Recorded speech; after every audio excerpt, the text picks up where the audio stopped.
buddies, for the part 3 of our Singapore vlog, we will explore the parks, gardens, and Universal Studios Singapore. Let's go! One of the famous icons of Singapore and must-visit attraction, the Merlion Park. Let's soak in the panoramic views of Singapore's iconic skyline.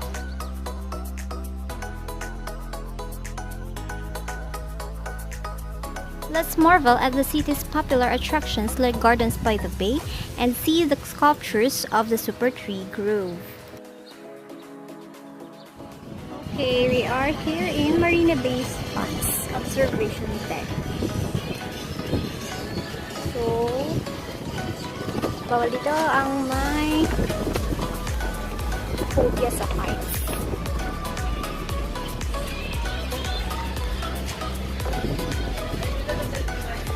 Tingnan mo, ayun si James. Ayun si James ka. Halika dito. Parang kasama daw. Takot daw siya.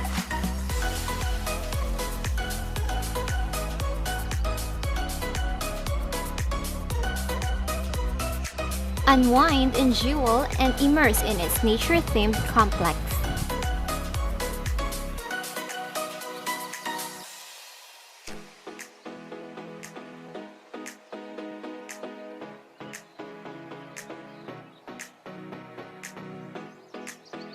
The only tropical garden to be listed as a World Heritage Site, the Singapore Botanic Garden. Super Trees Gardens by the Bay is a national garden and premier horticultural that displays the plant kingdom in a whole new way, entertaining while educating visitors.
Jadi kita baby.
Visit the cloud forest and feel refreshed by the mist coming from the world's tallest indoor waterfall.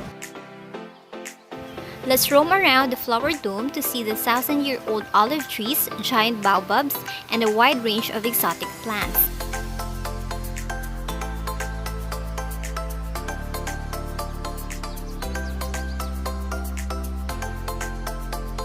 Unleash your inner child when you visit Universal Studios Singapore. This place is not only for kids, but for families and group of friends too.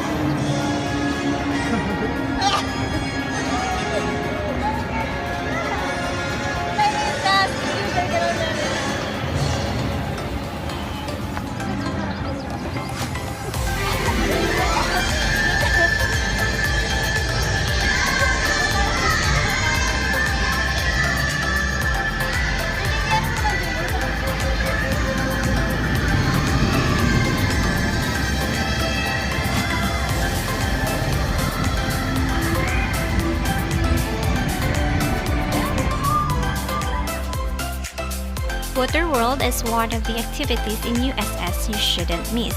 We will be posting the full video on our Facebook page.